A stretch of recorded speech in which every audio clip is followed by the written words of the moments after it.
Bonjour à tous, lundi 6 juillet, on regarde ensemble les actualités du numérique du week-end, on rattrape tout, donc il y a pas mal de trucs comme tous les lundis, mais on a quand même réussi à écrémer le bon du mauvais lait. Donc il y a quand même déjà une base sur laquelle on va regarder les actualités. Il y en a à peu près une vingtaine, je dirais, et on va commencer dès maintenant avec pas mal de trucs que je trouve super intéressants dans l'actualité du numérique international, parce qu'il se passe plein de choses, pas que en France. Et c'est ce qu'on va voir ensemble aujourd'hui dans Flemme de Scroll sur Twitch. Allez, on commence ensemble ce petit live actualité par la toute première actualité du jour que j'ai spotée. C'est celle-ci sur Digital Trend. Face à l'explosion des abus numériques dus à l'IA, les autorités britanniques incitent les parents à limiter l'accès en ligne aux photos de leurs enfants. C'est dingue de devoir le rappeler, mais oui, si vous avez des enfants, euh, essayez d'éviter de publier des photos d'eux, ou si vous le faites, faites-le seulement sur des amis proches. Sécurisez vos comptes, quoi, mettez-les en privé, ou alors floutez les photos de la tête de vos enfants, parce qu'il se passe énormément de choses sur les réseaux.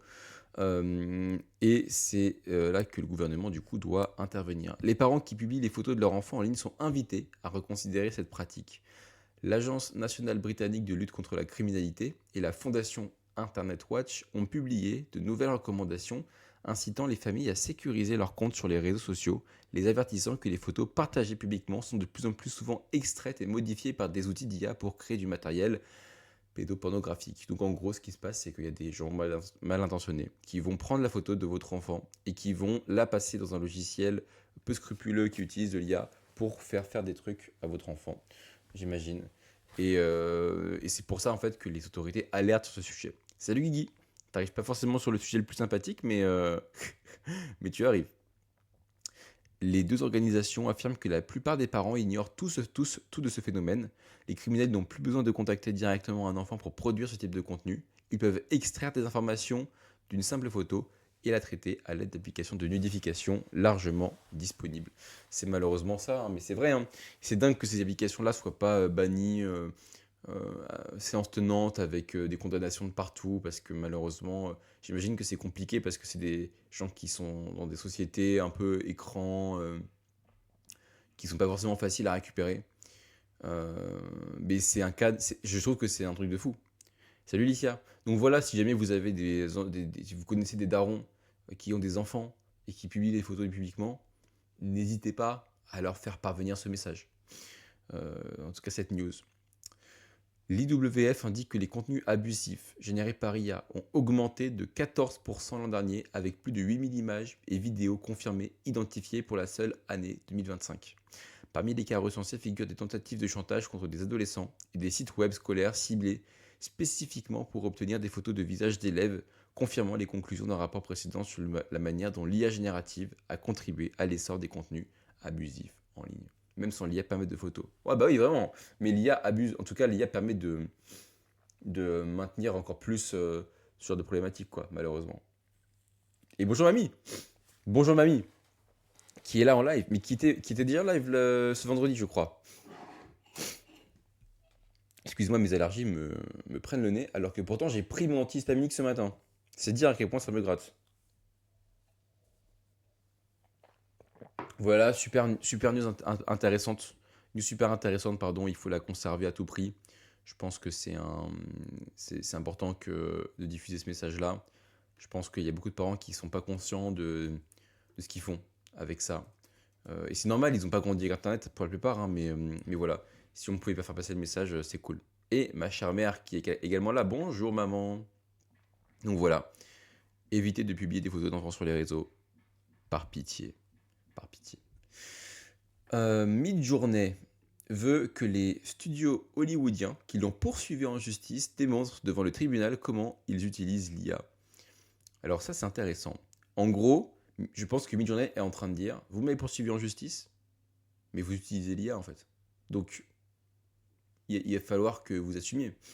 Alors, Midjourney souhaite examiner comment Warner Bros. Discovery, Disney et Universal utilisent les technologies d'IA dans leur production cinématographique et visuelle et télévisuelle. Selon Variety, l'organisation demande aux studios de soumettre ces informations à la justice, Ah, en gros, pour montrer que peut-être qu'ils ont un usage qui est en fait similaire à ce qu'ils dénonçaient. C'est intéressant ça. L'année dernière, ces studios ont porté plainte contre le générateur d'images par IA, l'accusant de violation de droits d'auteur pour être capable de générer des images de Superman, Batman et d'autres personnages protégés. À savoir que Midjourney, aujourd'hui, c'est quand même l'une des IA les moins utilisées. En fait, ça fait beaucoup de buzz au début, mais aujourd'hui, qui utilise vraiment encore Midjourney? Plus grand monde, hein. Franchement, faut être honnête. Midjourney a fait valoir que l'entraînement d'une IA à l'aide d'images publiques relève de l'usage loyal et que les studios utilisent eux-mêmes les mêmes méthodes d'entraînement pour leur propre modèle d'IA. En fait, le but c'est de dire, en fait, vous m'avez accusé d'utiliser des images sous droit d'auteur alors que je suis sûr et certain que vous faites la même chose. En gros, c'est un peu ça quoi. Plus précisément, Midjourney demande aux studios leur plan d'affaires en matière d'IA, leur rapport de recherche, leur jeu de données d'entraînement, les pondérations de leur modèle et même les présentations sur l'IA utilisée lors de leurs réunions de conseil d'administration. Cependant, mi-juin, un juge d'instruction a autorisé les studios à ne pas divulguer la plupart des informations relatives à leur utilisation de l'IA et à ne pas communiquer que celles concernant les applications d'IA destinées au grand public. Midjourney demande désormais à la Cour fédérale d'annuler cette décision. Ah, c'est intéressant, hein. Je suis avec ta cousine. Laquelle? J'ai 5 cousines. Je dirais bonjour Mylène, du coup, au hasard, ou bonjour Gaëlle, mais l'une d'entre elles. Selon Millise, publication spécialisée en contentieux, pardon, Midjourney justifie sa demande de preuve. Annick. Ah putain, elle parlait à ma mère, ok. Bonjour Annick. C'est marrant, j'ai eu Yanis au téléphone ce week-end en plus. Yanis qui est le. Alors pour les gens du chat. Mamija avait 5 frères. 6 frères, je sais plus. 5 ou 6. À chaque fois, je me trompe. Ils étaient 7, je crois, précisément. Donc elle avait 6 frères. Ces 6 frères ont tous eu des filles. Ont eu beaucoup de filles.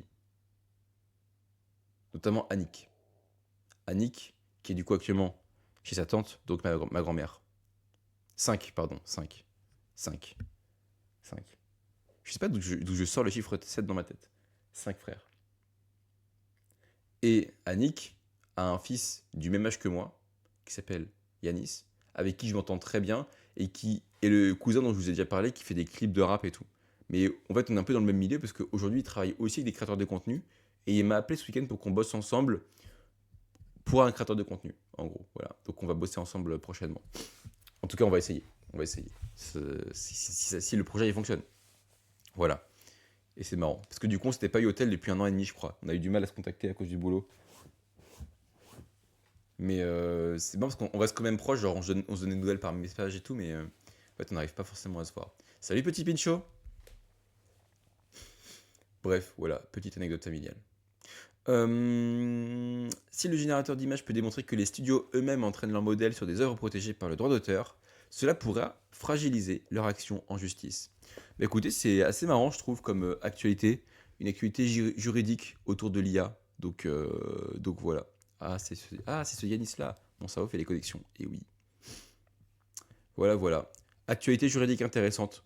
Je pense que ça va être dans ma veille pour le coup, parce qu'il se passe pas mal de trucs dans ce monde-là.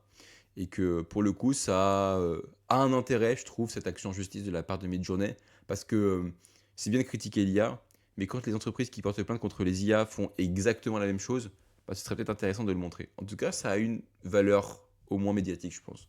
Donc voilà, on va mettre ça de côté aussi. Et j'ai fermé mon lien sans le copier-coller comme un abruti, donc je vais devoir retourner dans mon historique. Excusez-moi. Hop là. Putain, mon nez là qui coule. Quel enfer. Ok, c'est bon, c'est copié. Alors. Attends, ça, je vais le faire un peu plus tard. On parle beaucoup d'IA encore ce matin, mais désolé, c'est malheureusement le monde du numérique, il est saturé de ça. Donc ce sera ça pour beaucoup d'informations. Mais moi, je trouve que c'est un domaine qui est passionnant. De voir un peu les actualités autour de tout ça, c'est ça, il se passe toujours plein de choses, quoi. Alors, le marché des puces d'IA s'est effondré cette semaine et la recherche de leur remplaçant a commencé. Les actions de sociétés de semi-conducteurs ont perdu 12% en 2 séances, tandis que le Dow Jones atteignait un record, les investisseurs se détournant des entreprises qui construisent l'infrastructure de l'IA au profit de celles qui la vendent. Ah, en gros, le secteur est en train de se tourner plutôt vers les gens qui vendent de l'IA plutôt que celles qui construisent des IA, en gros. Les valeurs du secteur des semi-conducteurs ont chuté de 12% de séance. Ouais, bon. La tendance qui a marqué le premier semestre de 2026 consistait à acheter tout composant lié au GPU s'est effondré durant la semaine précédant le 4 juillet. L'indice des semi-conducteurs, qui a bondi de plus de 80% au premier semestre, a chuté de 6,3% et de 5,4% jeudi. Bon bah écoutez, c'est pas non plus une dinguerie, hein.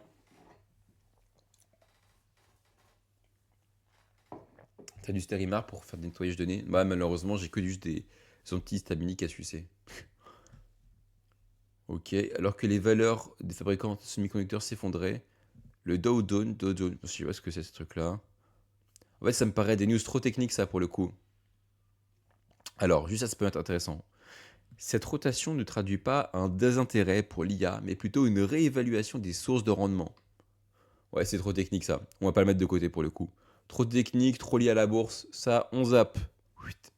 De côté. Oh, pitié. Ça commence à utiliser des perceuses contre les murs et tout, là. Pitié. Ne niquez pas le son de mon live. Pourquoi l'IA Pourquoi développer une IA pour les écoles est plus difficile que de créer un chatbot? L'approche de Smart School en matière de préparation d'examen. Alors ça, je trouve ça intéressant. Moi, l'IA appliquée dans un cadre scolaire, je trouve ça toujours passionnant parce qu'il y a un truc à réinventer là. En fait, les devoirs ne servent plus à rien. Donc autant réinventer une partie de notre apprentissage. Parce que l'IA, aujourd'hui, tu peux pas empêcher les enfants d'utiliser l'IA, c'est impossible. L'IA a prouvé sa capacité à parcourir Internet pour trouver rapidement des informations à répondre à des questions. Cependant, enseigner aux élèves à l'aide de l'IA est une tâche plus complexe. Ah, enseigner aux élèves à l'aide de l'IA. Ouais. En fait, c'est un peu une pub pour une boîte là.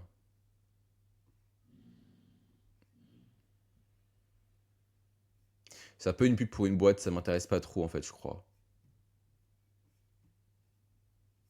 Ouais, non, c'est un peu trop publicitaire. On va passer. Euh, Ah, alors ça m'intéresse.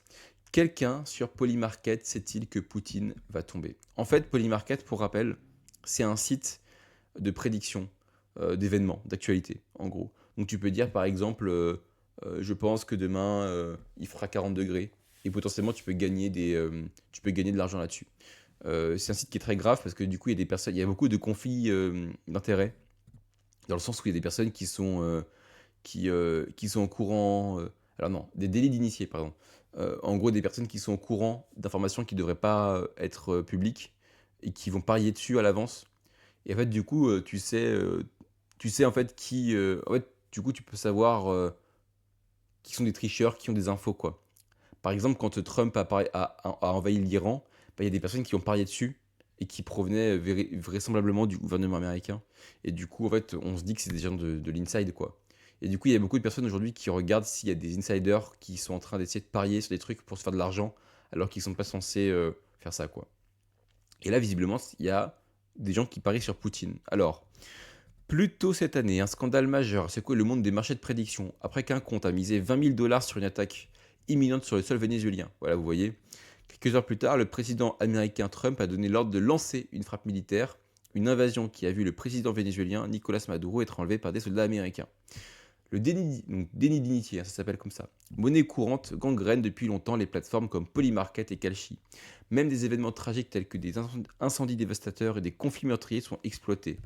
Des initiés se font prendre à tirer profit d'informations confidentielles pour obtenir un avantage indu sur un public non averti, laissant ce dernier en subir les conséquences. À titre d'exemple, un soldat des forces spéciales américaines a été inculpé par le département de la justice pour fraude sur les matières premières et transactions monétaires illégales après avoir parié sur l'invasion du Venezuela sur Polymarket. C'est terrible. Et en fait, ce qui peut être terrible, c'est que ça peut pousser des gens à agir pour que leur pari soit validé, par exemple. Un parieur mystérieux sur Polymarket a misé 409 000 dollars sur le départ du président russe Vladimir Poutine d'ici la fin de l'année, attirant une fois de plus l'attention sur le sujet. En fait, ce qui est dingue, c'est que du coup maintenant il y a des gens qui se spécialise dans le fait d'aller observer en fait les paris frauduleux pour essayer de choper les paris qui sont potentiellement des délits d'initiés et du coup avoir accès à des informations à l'avance. Par exemple, si quelqu'un avait découvert que ce compte avait parié 20 000 dollars sur une attaque imminente sur le sol vénézuélien, avait trouvé ça chelou, bah peut-être que le Venezuela aurait pu se préparer à l'invasion. Vous voyez ce que je veux dire? Et bah du coup, c'est un peu ce qui se passe ici. Là, il y a des gens du coup maintenant qui se spécialisent là-dedans et qui essayent du coup d'en tirer des informations, en fait, tout simplement. Selon NBC News, le compte Z Note Louis V Samez et arbore le drapeau ukrainien comme photo de profil. Ce compte a effectué plusieurs paris importants concernant la guerre russo-ukrainienne, notamment un pari de 409 000 dollars sur la question: Poutine quittera-t-il la présidence de la Russie d'ici le 31 décembre 2026?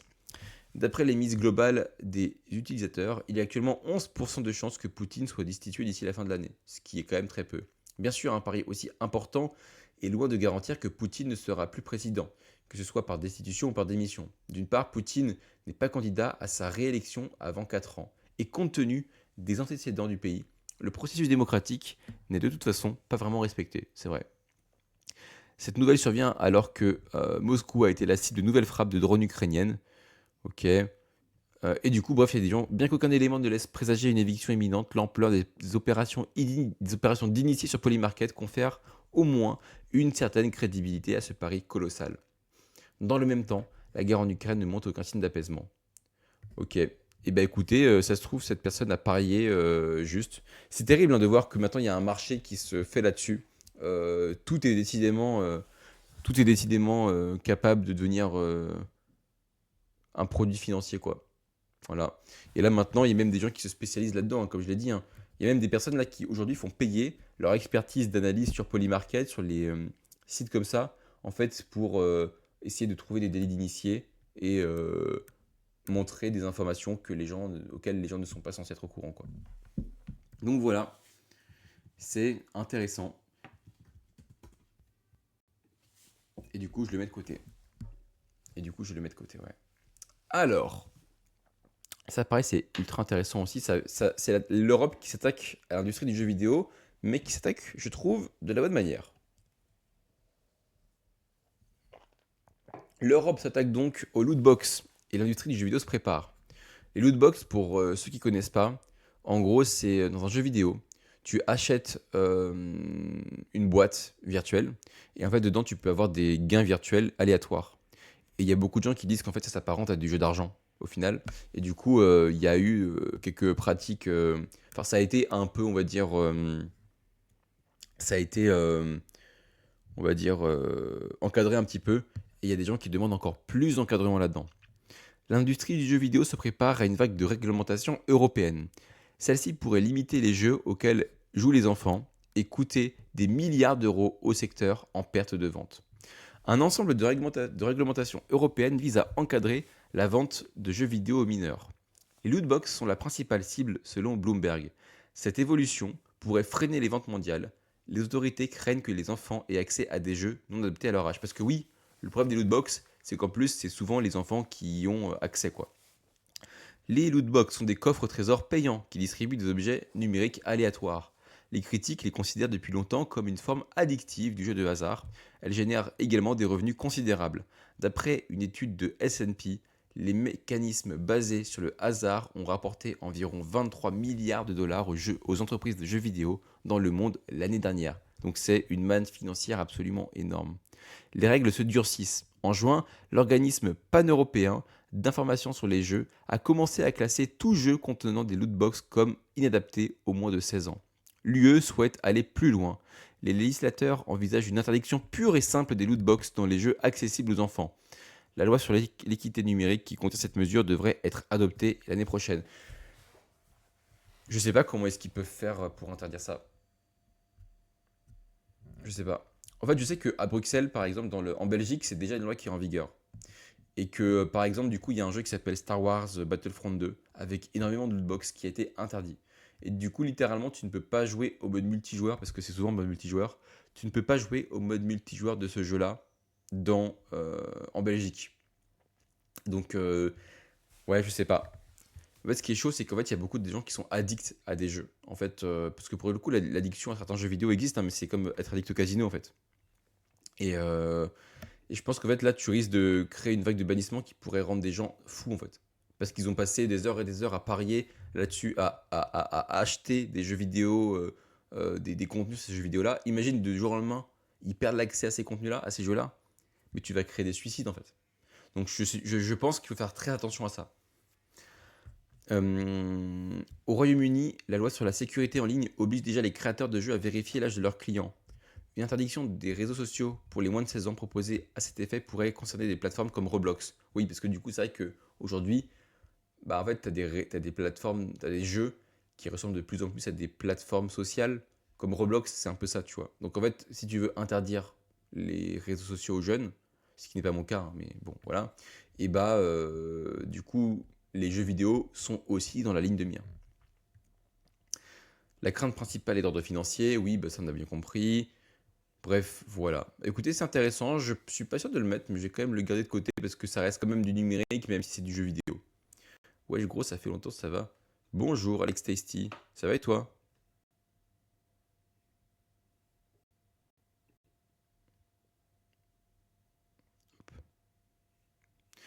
Alors, ça c'est un gros sujet, j'ai l'impression.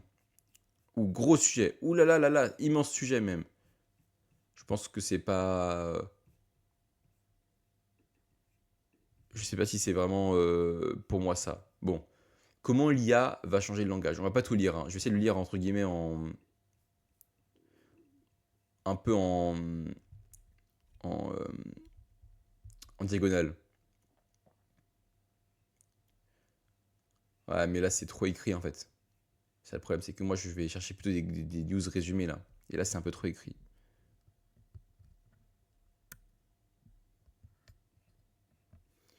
Ouais, je pense que je vais louper ce truc. Mais ça a l'air intéressant, je pense que c'est juste une grosse enquête sur comment est-ce que l'utilisation de l'IA change la façon dont on parle et dont on écrit. Et est-ce que ça fait perdre potentiellement la littérature, à plein de trucs, quoi. Voilà, ça me paraît intéressant, mais là, c'est des gros pavelards, pardon, et je peux pas lire ça en live pour le coup. C'est un peu trop big. Et en plus, il y a. Enfin, désolé, mais l'information est très mal répartie, quoi. C'est vraiment des gros blocs de texte, c'est pas du tout agréable à lire, quoi, sur PC. Donc on va passer. Ah, ça pour le coup, bah, vous voyez, on parlait des plateformes de prédiction avec Polymarket. Sachez qu'il y en a une deuxième qui s'appelle Kalshi, du coup, qui est aussi extrêmement connue. Vous allez voir, c'est intéressant. Spotify supprime des écoutes frauduleuses suite à des paris suspects sur Kalshi. Alors, pourquoi? Dans un monde où l'on peut parler sur tout, du sport à la politique, en parlant par les résultats des émissions de télé-réalité, il n'est pas si absurde d'imaginer que quelqu'un essaye d'augmenter le nombre d'écoutes musicales en streaming pour gagner de l'argent. Et oui, il semblerait que cela se soit produit cette semaine après que Spotify a supprimé plus de 500 000 écoutes artificielles du titre Hearing de Malcolm Todd, que je connais pas, qui avait brièvement propulsé la chanson à la première place du classement quotidien américain de la plateforme. Ce qui a dû se passer, c'est qu'un mec a parié sur le fait que cette musique-là, elle serait première. Et ce qu'il a fait du coup, c'est qu'il a tout simplement acheté des robots, des écoutes de robots, pour faire en sorte que cette musique soit première et du coup valider son pari. Vous voyez quand je parlais du problème que ça pouvait faire et causer de pouvoir parier sur tout n'importe quoi. Du coup, des gens vont faire en sorte, vont s'impliquer personnellement pour que leur pari il soit pris en compte, qu'il ait lieu. Et bah, on est exactement dans ce genre de cadre. Caleb Davis, un trader réputé sur les marchés de prédiction qui a gagné plus de d'1 million de dollars sur Kalshi et Polymarkets et qui suit de près les classements musicaux, a immédiatement qualifié de suspecte la hausse soudaine du cours de la chanson. Malcolm Todd est arrivé premier dans ce qui semble être une fraude flagrante avec une augmentation de 70% des écoutes en streaming aux États-Unis en une seule journée. Le 1er juillet, il a publié, en examinant l'ensemble des données de changement de dimanche à lundi, il s'agissait d'un événement de 11,24 sigma, je ne sais pas ce que ça veut dire, soit une chance d'environ 1 sur 77 octillions de se produire de manière aléatoire. Ok, bon, on comprend que c'est impossible quoi. Spotify a par la suite supprimé les écoutes artificielles, donc Spotify est à l'écoute quand même, c'est-à-dire celles qui ne reflètent pas une véritable écoute utilisateur et qui utilisent des bots ou des scripts pour gonfler artificiellement le nombre d'écoutes. Voilà, on est exactement là-dedans. Des gens ont parié, en fait, des gens ont acheté des bots, des écoutes sur un mec. En plus, du coup, ce qui est terrible pour la personne qui est. En fait, le pauvre chanteur, il a rien demandé, lui. Et du coup, ça peut lui valoir une mauvaise image, en fait. Des gens peuvent penser que c'est lui qui a acheté ces écoutes-là, ces fausses écoutes-là, alors que non. Ah là là. Et du coup, il est retombé à la 4e place. Tous les services de streaming sont confrontés à une manipulation constante des flux, a déclaré un porte-parole de Spotify. Oui, c'est pas que Spotify qui est malheureusement concerné. Bref, sujet très intéressant. Sujet très intéressant, je trouve. On va également le mettre de côté, bien évidemment. Ça, c'est terrible, hein. C'est terrible de voir le pari s'infiltrer partout. Le jeu d'argent est vraiment partout, partout, partout, quoi. Alors attendez, je vais juste bien remettre ma casquette, parce que je sens que j'ai des cheveux qui sont en dehors et ça me dérange au dernier degré. Ah, une news qui va intéresser Licia. Amazon rejette une quantité record de pollution pour alimenter ses centres de données d'intelligence artificielle. Amazon bat tous les records grâce à l'essor de l'IA et pas les bons. Selon un nouveau rapport d'Axios, le développement de l'IA chez Amazon a entraîné une augmentation sans précédent des émissions de l'entreprise. Une tâche noire pour une société qui s'était engagée à atteindre la neutralité carbone d'ici 2040, il y a moins d'un an. Bah tiens, dans son rapport environnemental récemment publié, Amazon a révélé que sa consommation totale d'électricité a bondi de 34% en 2025, entraînant une hausse de 16% de ses émissions de gaz à effet de serre. Il s'agit d'un nouveau record pour l'entreprise qui a également indiqué que ses centres de données ont consommé près de 2,5 milliards de gallons d'eau l'an dernier. Parallèlement, les émissions de carbone provenant des sources indirectes, terme employé par les entreprises pour désigner les chaînes d'approvisionnement du secteur manufacturier, ont augmenté de 10% par rapport à l'année dernière et de plus de 21% par rapport à 2019. Il est à noter que le tableau des données contenant toutes ces informations se trouve à la 48e page d'un document de 51 pages, donc bien à la fin.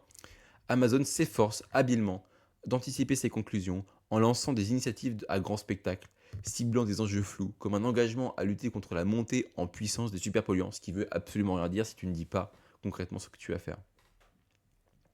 Bien qu'Amazon se vante d'investir 100 millions de dollars dans l'élimination des polluants les plus nocifs, l'entreprise omet de préciser de la part qui proviendra réellement d'elle.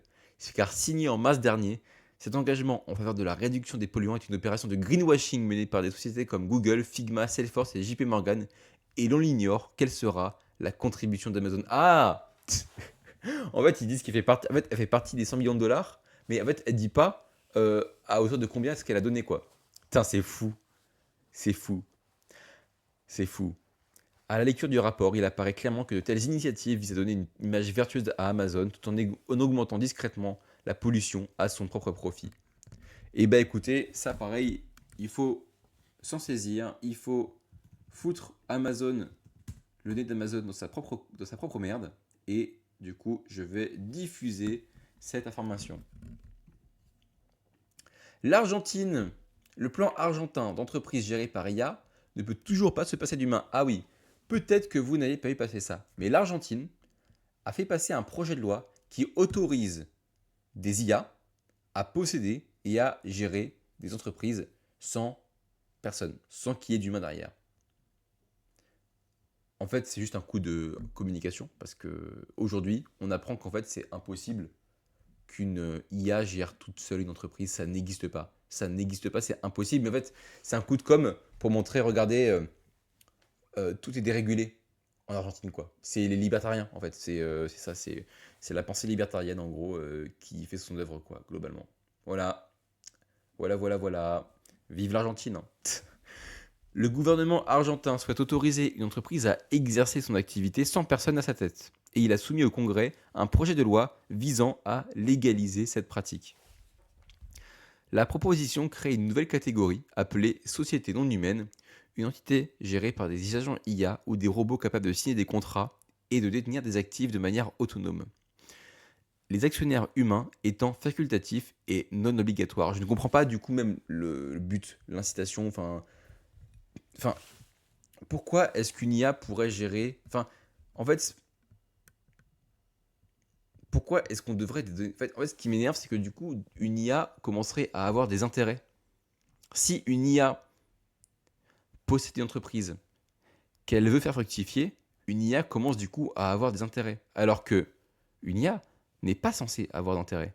Un robot n'est pas censé avoir des intérêts personnels. Or, si tu donnes le contrôle d'une IA, d'une boîte, qui est seulement la sienne, bah du coup, elle développe des intérêts qui lui sont propres. Et là, ça devient un problème. Parce que qu'est-ce qui lui empêche de faire faire des trucs de fou pour parasiter ses concurrents, par exemple, et mettre des millions de personnes au chômage? Enfin, désolé, hein, mais c'est quand même terrifiant, quoi. Et est-ce que toi, du coup, tu pourrais être amené à bosser dans une boîte où c'est une IA qui est ton patron? Enfin, ça donne quand même des. En fait, les personnes qui ont signé cette loi sont des gros connards, en fait. Mais du coup, visiblement, ça ne marche pas. Donc, quand même bien. Mais si l'on regarde au-delà des gros titres, on constate que le projet de loi s'appuie davantage sur les humains que ne le suggère le discours du président Javier Milei. Bien sûr. À un moment où la plupart des gouvernements s'orientent vers une gouvernance plus stricte de l'IA plutôt que vers des règles plus souples. Sous son format le plus autonome, une structure enregistrée sur la blockchain et calquée sur une organisation autonome décentralisée, existe toujours un représentant légal humain pour engager l'entité dans tout acte nécessitant la signature d'une personne, ainsi qu'un promoteur humain qui répond sans limite des obligations de la société lors de sa constitution, selon les analyses juridiques du projet. Bah oui, parce qu'il y a forcément un humain qui doit être à l'origine de ça. C'est pas une IA qui va arriver demain et dire ah je veux créer une boîte. Ça n'existe pas. Il faut qu'il y ait un humain toujours à l'origine de ça. En fait, c'est ça qui est débile. Cette loi, elle est débile en fait. Voilà, je le dis, cette loi, elle est débile. Partout où les règles de lutte contre le blanchiment d'argent s'appliquent, la présence d'un responsable humain est également requise. Bah oui. Voilà.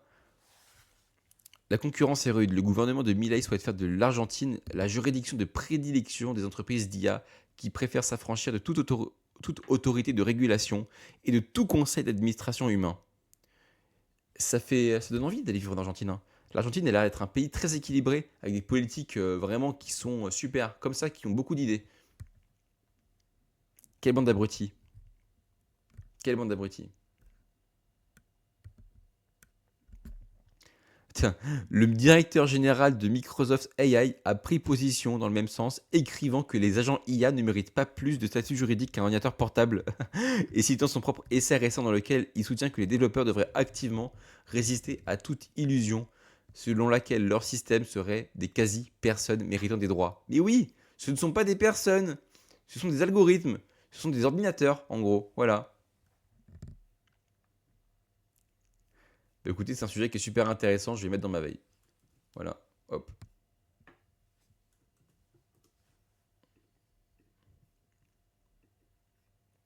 Allez, encore de l'IA. Des chercheurs affirment qu'un agent d'IA a mené une attaque de ransomware de bout en bout sans aucune intervention humaine. Alors le ransomware, c'est vraiment en gros quand tu reçois un mail frauduleux, que tu cliques dessus, que du coup il y a un virus qui s'installe et qui bloque tes fichiers sous des mots de passe, et du coup tu dois payer pour que le mot de passe soit révélé, quoi. En gros. En gros. Et là du coup on apprend qu'il y a une IA qui a géré ça, une attaque comme ça toute seule. Les rançongiciels ont toujours nécessité l'intervention d'un humain qualifié. La société de sécurité Sysdig affirme que cela vient de changer. Elle a documenté ce qu'elle qualifie de première attaque de rançongiciel menée de bout en bout par un agent d'IA sans aucune intervention humaine. Les chercheurs ont identifié l'attaquant comme étant Jade Puffer et affirment qu'un modèle de langage complexe a orchestré l'attaque de A à Z. Ce dernier s'est introduit dans le système et a dérobé des identifiants, s'est infiltré plus profondément dans le réseau, a installé une porte dérobée, puis a crypté et détruit la base de données de production de l'entreprise. L'équipe de recherche sur les menaces de Sysdig a présenté les faits dans un rapport détaillé. Ça fait peur. Donc ça veut dire qu'en fait, il y a un hacker qui a utilisé une IA qui a tout géré à sa place en fait. En gros, c'est le hack, il a rien fait, c'est l'IA qui a tout fait toute seule. Donc aujourd'hui, les IA peuvent être utilisées de manière criminelle, en fait, tout simplement. On le voit. C'est terrible, hein. Et c'est une première dans l'histoire, hein, officiellement. Ça a peut-être dû déjà arriver avant, mais là, c'est officiel, quoi. Et bah, ça fait peur. Je pense que c'est un truc un peu historique, faut le mettre de côté quand même. Genre, c'est un peu hacking et tout, c'est pas forcément des sujets qui sont les miens, mais cybersécurité, tout ça, mais c'est quand même un truc un peu historique, quoi. Une fois à l'intérieur, l'agent IA, du coup, a agi rapidement. Il a analysé le système hôte à la recherche de données sensibles. Clé d'accès aux fournisseurs d'IA, identifiant cloud, portefeuille crypto et mot de passe de base de données. Il a même attaqué un serveur de stockage qui utilisait encore son mot de passe par défaut. L'agent a établi une voie de communication en interrogeant le serveur de l'attaquant toutes les demi-heures. Il s'est ensuite attaqué à sa véritable cible, un serveur de base de données distinctes, et s'est connecté en tant que super utilisateur. Et du coup, bah, il a pris le contrôle du système, hein, tout simplement, hein. Voilà. Mais voici le comble. L'agent a généré une clé de chiffrement aléatoire, l'a affichée à l'écran une seule fois, puis ne l'a ni enregistrée ni transmise. Il n'y a donc aucune clé à remettre, même si la victime paie, elle ne récupérera rien. Donc en fait, c'est même pas. En plus d'être une IA qui attaque, c'est une IA qui n'a aucun scrupule et qui est débile, puisqu'elle a même pas pensé à sauvegarder du coup ce truc-là. Donc en fait, même si l'entreprise elle paie, elle n'aura rien. Donc c'est en plus une méchante IA. Ah là là. Salut petit scarabée. Putain, c'est fou quoi. C'est fou. Comment les chercheurs savent-ils qu'une machine était aux commandes? C'est le code lui-même qui l'a trahi. Les données contenaient des notes en langage clair expliquant chaque étape. Le commentaire continue qu'un pirate humain ne prend jamais la peine d'écrire, mais qu'un modèle produit automatiquement. Ah, c'est pour ça, hein. Ah là là, c'est chaud. C'est chaud en vrai, hein. C'est chaud, hein. Ça fait peur, hein. Donc il peut y avoir des IA qui sont malveillantes et qui t'attaquent en fait, tout simplement. Voilà. Si un humain lui a donné, lui a donné comme consigne de t'attaquer, il est possible qu'une IA demain, elle t'attaque et supprime tes données. Voilà. Magnifique.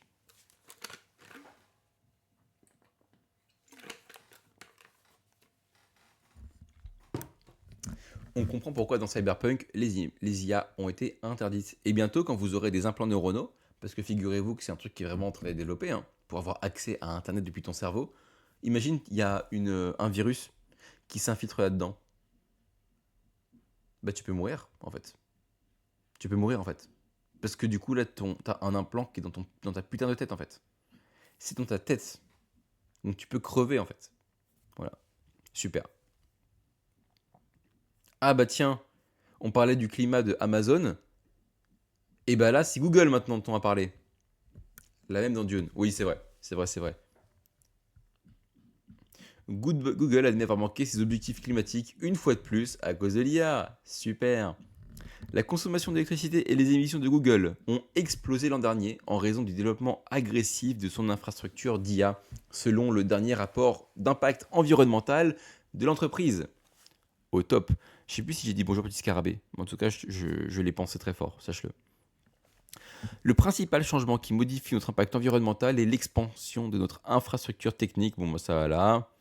Le rapport ajoute qu'au cours des années écoulées depuis 2019, la demande en électricité de Google a augmenté de façon spectaculaire de 250%, une hausse attribuée à la croissance accélérée des produits et de services de Google, notamment Cloud, Search, YouTube et oui, ses capacités en matière d'IA. Entre 2024 et 2025, la demande en électricité de l'entreprise a connu une hausse de 37% par rapport à l'année précédente, soit 10% de plus que l'augmentation de 27% enregistrée l'année précédente. Parallèlement, les émissions de gaz à effet de serre ont augmenté de 18%, une hausse que Google attribue principalement à la fabrication de matériel d'intelligence artificielle. Voilà, voilà. On est joyeux ce matin. Les news sont ultra good vibe. Ce rapport est le dernier en date à souligner la pression exercée par l'IA, désormais pilier de l'économie américaine sur les infrastructures énergétiques existantes et un climat fortement déjà fragilisé. Alors que des entreprises comme Google s'efforcent d'installer de nouveaux centres de données dédiés à l'IA à travers tout le pays,